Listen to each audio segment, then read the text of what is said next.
Nah, sekarang kita mulai masuk ke inti materinya nih, ya, tentang konsep gerak harmonik sederhana atau GHS, ya. Setelah kita belajar tentang materi prasyarat yaitu grafik fungsi nilai trigonometri. Oke, jadi di materi sebelumnya, di bab-bab sebelumnya, kamu kan udah banyak belajar tentang gerak tuh, ya. Kamu udah belajar tentang gerak apa aja?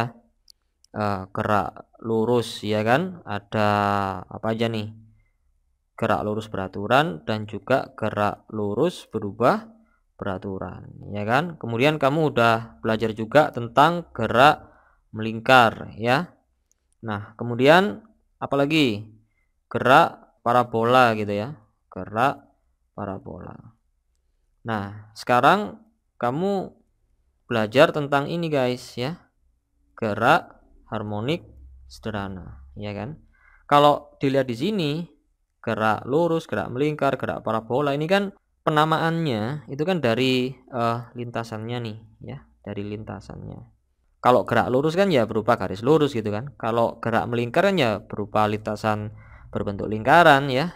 Kalau gerak parabola kan lintasannya berupa parabola. Nah, kalau GHS ini itu beda guys ya. Jadi GHS ini itu pada dasarnya sederhana guys. Jadi GHS itu pada dasarnya adalah gerak apa? Bolak-balik ya. Nah, melalui titik setimbang gitu loh ya. Nah, tapi nggak semua gerak bolak-balik melalui titik setimbang itu adalah GHS guys ya. Di sini ada syaratnya nih ya. Nah, apaan tuh syaratnya? Nah, syaratnya gini guys ya. Percepatan yang dialami oleh sebuah benda yang bergerak harmonis sederhana itu selalu arahnya menuju ke kemana? Menuju ke ini guys, titik setimbangnya ini gitu loh. Ya. Jadi ketika ada sebuah benda atau objek yang bergerak bolak-balik melalui titik setimbang, kemudian dia memiliki percepatan yang arahnya selalu menuju ke titik setimbangnya, nah berarti bisa dikatakan benda atau objek tersebut itu melakukan gerak harmonik sederhana gitu loh ya. Oke, nyampe sini bingung nggak nih guys? Kalau misalkan kamu bingung, habis ini aku kasih contohnya nih ya. Jadi contoh yang umum dari gerak harmonik sederhana itu adalah gerak bolak-balik dari sebuah benda yang digantungkan pada sebuah pegas atau bandul gitu ya. Oke, aku tulis di sini nih. Jadi contohnya itu ada dua ya. Jadi benda yang bergerak bolak-balik pada sebuah pegas ya atau pada bandul nih. Oke, aku tunjukin di sini nih. Oke, di sini ada sebuah pegas nih ya dan beberapa objek dengan atau benda dengan massa tertentu gitu kan. Nah, misalkan di sini aku pilih yang ini nih, aku gantungin di sini gitu ya. Nah, kamu lihat di sini. Ini kan bendanya kan bergerak bolak-balik gitu ya. Jadi ke atas ke bawah, ke atas ke bawah gitu kan. Nah, terus yang dimaksud dengan titik setimbangnya itu di mana? Oke, di sini aku tunjukin ya. Jadi titik setimbangnya itu di sini guys. Oke. Nah, kira-kira di tengah kayak gini nih. Ya, jadi kan ini kan bendanya kan bergerak bolak-balik melalui titik setimbangnya di sini. Ya. Nah, kemudian untuk percepatan yang mengarah ke titik setimbang itu maksudnya kayak gimana, Kak?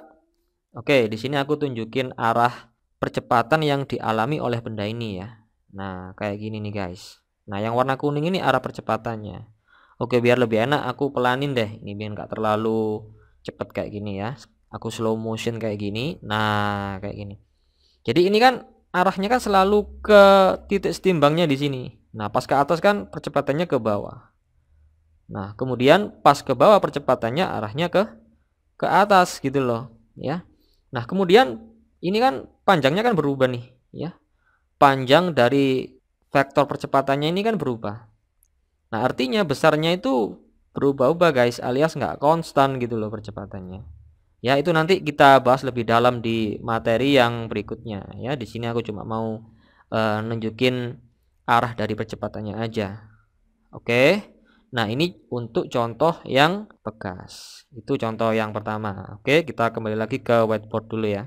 Oke, tadi kita udah lihat contoh yang pertama yaitu pegas. Nah, yang kedua ini adalah bandul guys, tapi ada syaratnya nih ya, dimana simpangannya itu harus kurang dari 15 derajat. Nah, persisnya kayak apa? Coba kita lihat nih ya. Oke, jadi di sini misalkan aku punya sebuah bandul kayak gini nih, awalnya dalam kondisi diam ya. Kemudian di sini aku simpangkan kayak gini. Nah, sudutnya ini harus kurang dari 15 gitu ya. Nah, jadi misalkan ini kita lepasin, lah nanti kan akan kayak gini nih. Nah, kalau kamu lihat di sini ya, yang warna kuning ini arah percepatannya guys ya. Ini kan mirip dengan yang tadi gitu kan. Ini kan percepatannya mengarah ke titik setimbang. Titik setimbangnya kan di sini nih ya. Nah, mengarah di sini. Oke. Nah, kenapa kok sudutnya harus kecil, kurang dari 15 derajat? Jadi kalau misalkan ini kita apa namanya? Kita besarkan nih simpangannya. Oke. Kita besarkan dulu ya. Nah, misalkan segini nih guys ya. Nah, kita lepasin misalkan. Nah, ini kan arah dari percepatannya kan nggak menuju ke satu titik nih, berubah-ubah ya. Nah, kalau simpangannya lebih dari 15 atau terlalu besar kayak gini, maka ini bukan dikategorikan sebagai gerak harmonis sederhana karena percepatannya ini arahnya nggak menuju ke titik setimbangnya gitu ya, berubah-ubah kayak gini. Nah, jadi konsepnya itu kayak gitu guys ya. Jadi simpangannya kecil aja, segini aja. Nah kayak gini nih, oke. Oke, kita kembali lagi ke whiteboard ya guys. Nah, itu tadi contoh yang kedua. Oke, jadi intinya gini guys. Gerak harmonik sederhana itu cirinya kayak gini. Jadi bendanya itu bergerak bolak-balik melalui titik setimbang.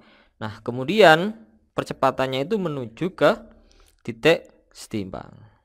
Oke, segini dulu ya guys untuk konsep gerak harmonik sederhana. Kita lanjutkan ke materi berikutnya tentang gaya pemulih ya di video berikutnya. Oke.